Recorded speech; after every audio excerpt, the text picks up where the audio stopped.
Okay, good afternoon, Indianapolis. It's Pierre coming back with a new video concerning the media and what happened on some of the radio programs this past weekend. First, I want to get to the one concerning,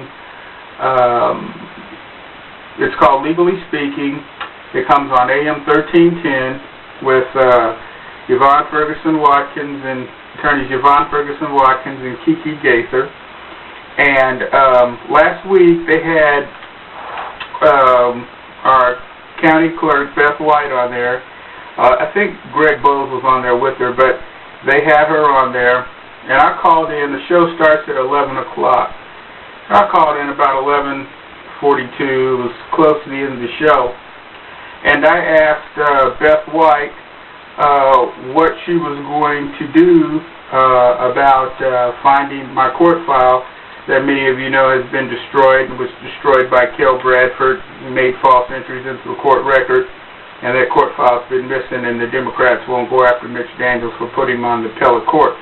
But at any rate, I asked Beth White about that, and they were ready for me. They immediately started talking about reconstructing a court file, stayed clear of blaming the judge, tried to blame it on court personnel for doing it, and then when I asked about the false entry made into the case chronology, Yvonne Ferguson Watkins stepped in and cut me off and went off on this thing about get a lawyer and go to court and do all of this other stuff.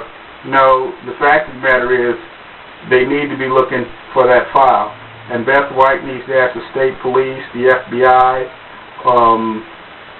or whoever to look for that court file. But she knows what happened in that court file. They destroyed it. And I'm accusing the Marion County Superior and Circuit Courts and some of the judges on there of committing election fraud. And you're covering it up. And you know damn well you did it. The second thing I wanted to talk about was what happened yesterday with the program on WFYI 90.1. Yesterday they had Linda Pence on, who's running for Attorney General.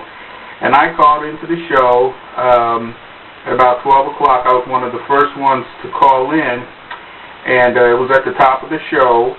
And they knew who it was, so they set it up like, well, we're going to take a real quick question because we've got to go to a commercial break.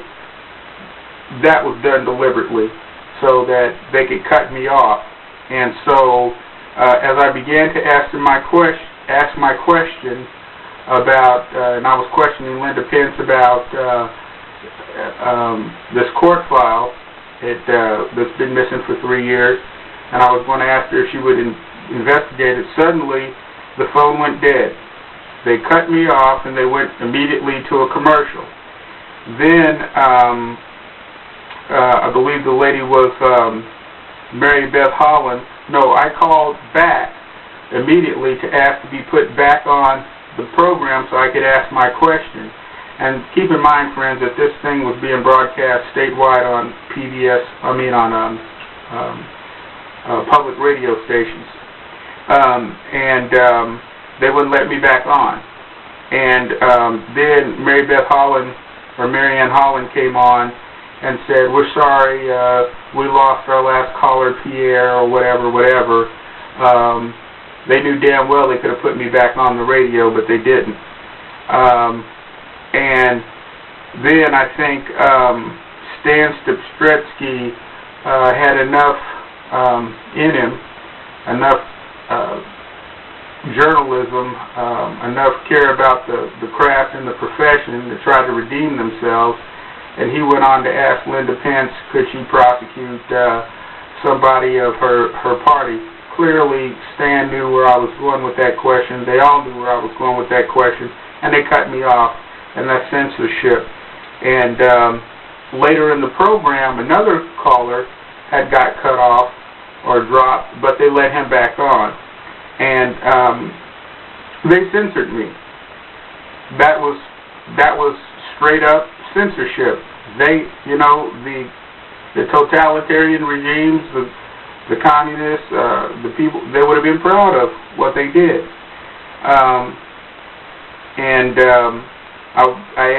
I sent an email off to Lloyd Wright. Of course, he hasn't written me back, nor has he called.